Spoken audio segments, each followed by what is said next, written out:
साथियों, मैं आया हूँ सतराली गाँव में और मैं यहाँ पे एक अंकल हैं, इस गाँव के निवासी हैं। मैं इनसे थोड़ा-सा कुछ बातचीत करता हूँ। अंकल, आपका शुभ नाम क्या है? मेरा नाम गणेश लोधी। गणेश दत्त लोहनी है। तो लोहनी सर, ये बताइए कि इस गाँव में आप रहते हैं और आपने क्या अनुभव किया है? इस गाँव के बारे में कुछ बताइए। गाँव में तो पहले तो सभी कुछ होता था। गेहूँ, चावल, आलू, गडेरी, प्याज, लहसुन, मसाले सभी होते थे। आज जंगली जानवरों की वजह से ही लगभग सभी शून्य हो चुका। कोई मुश्किल से कोई ये फसलों में नहीं है। फसल आप देख ही रहे हैं, हाँ, सभी पूरा खेत पूरा बंजर हो बंजर पड़ा हुआ है, पूरे जबकि तो इतने। ये वो बिना सिंचित असिंचित क्षेत्र है। हाँ, नीचे को पूरा सिंचित क्षेत्र है, जिसमें गडेरी, आलू, प्याज, लहसुन आदि होता था। हाँ।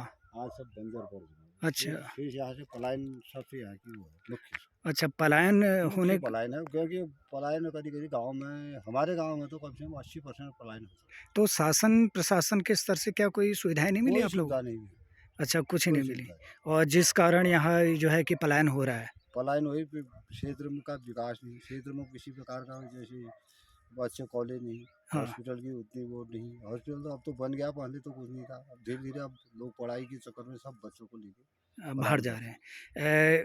ये थोड़ा इस गाँव के बारे में ये भी बता दीजिए कि यहाँ के जो लोग हैं वो कहाँ पढ़ने के लिए जाते हैं और कहाँ-कहाँ तक वो पहुँचे हैं? पढ़ने के पहले तो हमारे यहाँ पढ़ने का गणना विद्यापीठ इंटर कॉलेज था।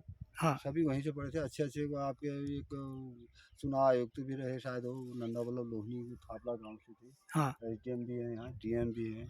इस गाँव से। इस गाँव से डीएम भी, एसडीएम भी, लेफ्टिनेंट कर्नल सभी हैं हाँ, करीब-करीब। और लोग परंतु सब पलायन कर चुके हैं, यहाँ अच्छा, कोई सब नहीं है। पलायन है। तो मैं इतने बड़े-बड़े लोग, इतने अफ़सर यहाँ से रैंक के सब निकले पलायन हुए कर चुके और हैं। सब आप पलायन। वो थे मध्य प्रदेश में रहते, वो थे नंदा वल्लभ लोहनी मध्य प्रदेश में थे, शायद चुनाव आयुक्त ही थे मेरे। जी, बहुत पहले की बात है। जी। तो इस गाँव के बारे में मैं आप जो है लोगों को क्या संदेश देना चाहते हैं और क्या सरकार। समझे, आइए अपने ज़मीन जायदाद है। अब आजकल लोग अब आ रहे हैं, बरसों बाद कोई वहाँ से राजस्थान से आ रहा, कोई कोटा से आ रहा, कह रहे हमारी ज़मीन कहाँ है? अब ज़मीन का तो हमें कुछ पता नहीं। हाँ, ज़मीन तो यहीं होगी, अब हाँ, कहाँ है, क्या है, हमें तो कुछ नहीं, पता नहीं कुछ है। मालूम नहीं है। ना वो लोग आते हैं, उसके बाद चले जाते हैं निराश होकर, उनको ये पता नहीं हमारी ज़मीन कहाँ है, हाँ, खेत-बाड़ी कहाँ है, हाँ, ऐसे ही हो गया। बाकी किसी ज़मीन का इसी प्रकार का जी। वो भी भरोसा नहीं। बहुत-बहुत धन्यवाद, आपने इस गाँव के बारे में बताया। ये सूली ठोक है और सूली ठोक, इसको सूली ठोक कहा सूली जाता है। ठोक जहाँ पे हम हैं। ये अंग्रेज़ों के टाइम का। और यहाँ पे आपने बताया कि गडेरी और तमाम चीज़ें यहाँ हुआ करती थी, जो वर्तमान में वो सारी चीज़ें ख़त्म हो चुकी हैं। और सरकारों को विशेषकर ऐसे गाँव में ध्यान देना चाहिए जहाँ से इतने बड़े-बड़े लोग, हस्तियाँ निकली हुई होती हैं।